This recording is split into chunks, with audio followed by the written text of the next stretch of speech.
mujer detrás de la revista Siempre, la de José Pajés, que no tiene nada que ver con esta revista Siempre, hoy lo mencionó el presidente. Calderón, hablando de evitar una dictadura del siglo XXI, cuando él fue el que declaró la guerra contra el narco unilateralmente. Ves a Roger Bartra, ves a los Sheridan, a los Krause, y dices tú, o me volví loco yo, o estoy muy tonto para entender, o qué está pasando. Pero bueno, espero que la gente que nos está viendo y escuchando cumpla aquello de que la gente está más avispada que nunca, el pueblo está más avispado que nunca, Rafa. Tienes toda la razón, y mira, yo no creo que nosotros estemos locos o tontos. Lo que pasa es que sí no deja de escandalizar los cínicos que se han vuelto.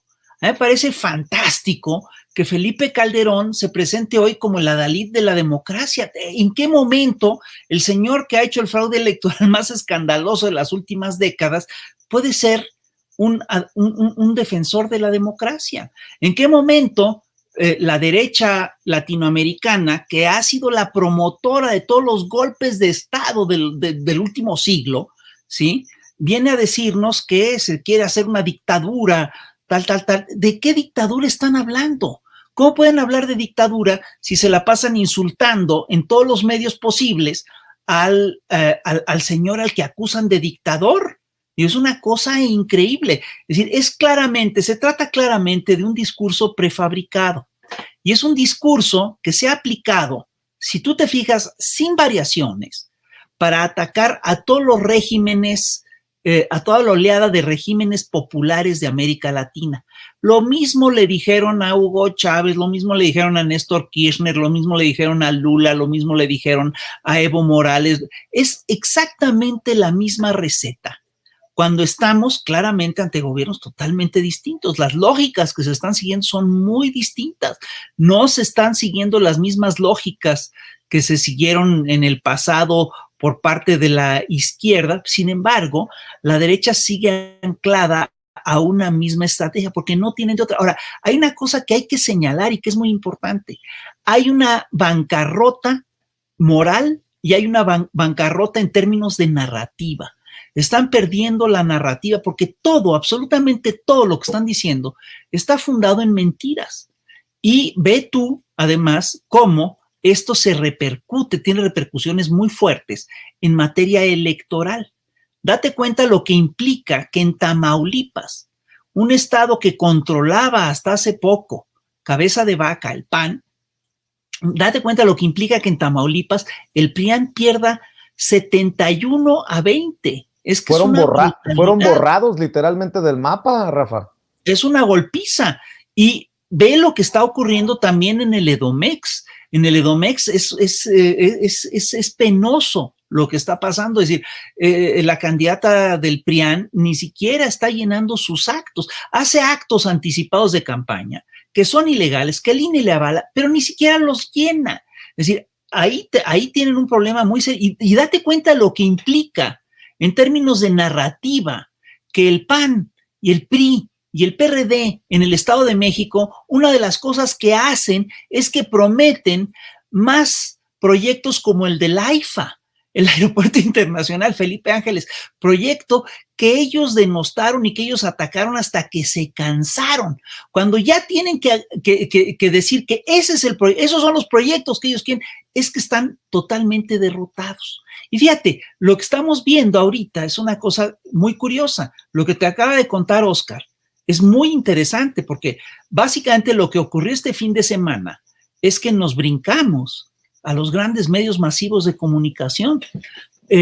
Ellos han estado difundiendo de manera muy insistente la narrativa que dice que el INE está en riesgo, que el INE, que la reforma electoral se legisló de espaldas al pueblo, que la reforma elimina el 84.6% del servicio profesional del INE, etcétera, etcétera, etcétera, que desaparecen las juntas locales del INE.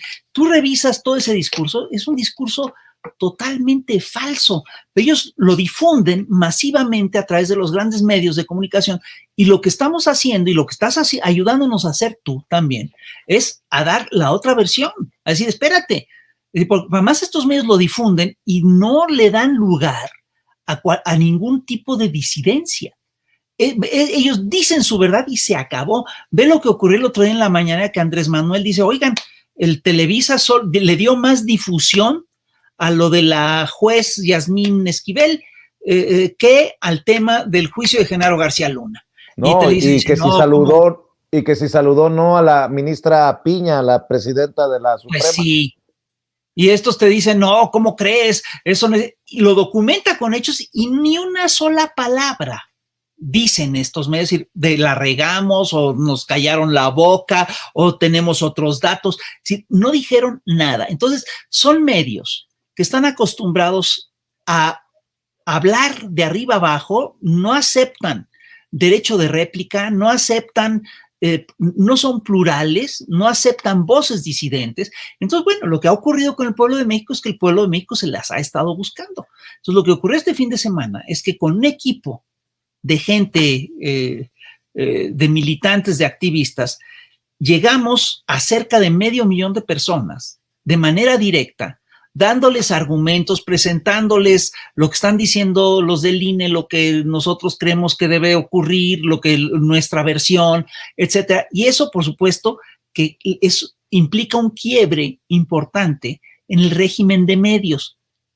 Régimen, además, que está en una crisis profunda, por cosas que ya hemos platicado. Hay un cambio de plataformas, tienen una crisis económica porque su principal cliente era el gobierno de México y el gobierno de México ahora les cortó el financiamiento, entonces están desesperados, ¿no?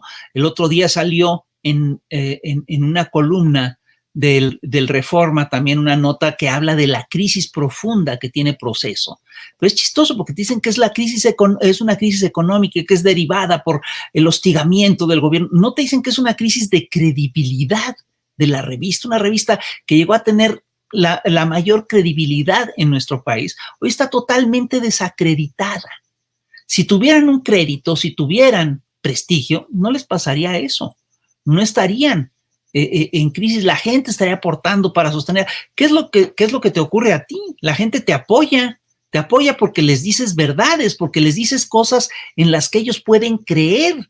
Entonces, eso es lo que está en juego en todo este proceso.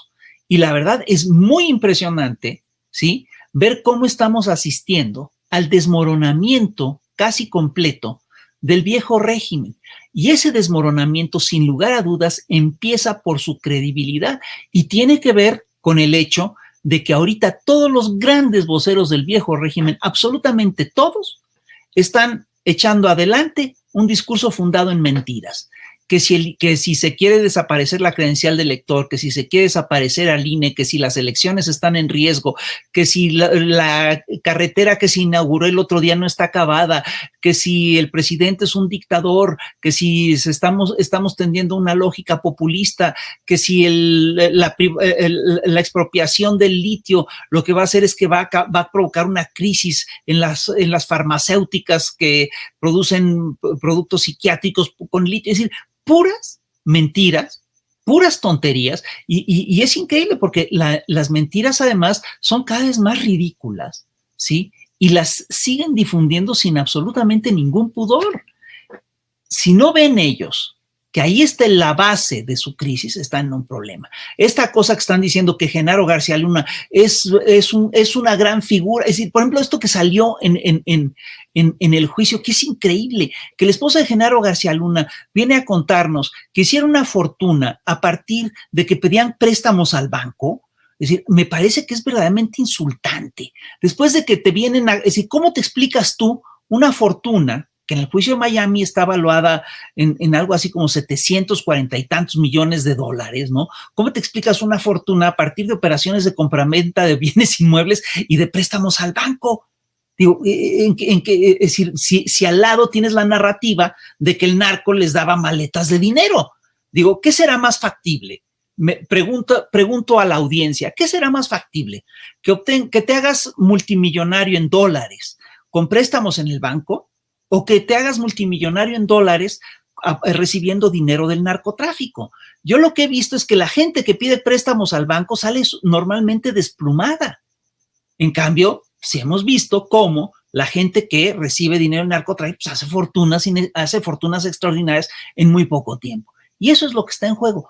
Están mintiendo todos. Y ese aparato, ese andamiaje de mentiras se está cayendo a cachitos. Es que tú y yo andamos equivocados de negocio, Fis. Seguro. Vamos poniendo una papelería, cabrón, y de ahí nos quitamos de cosas. Oye, Oscar, por lo que dice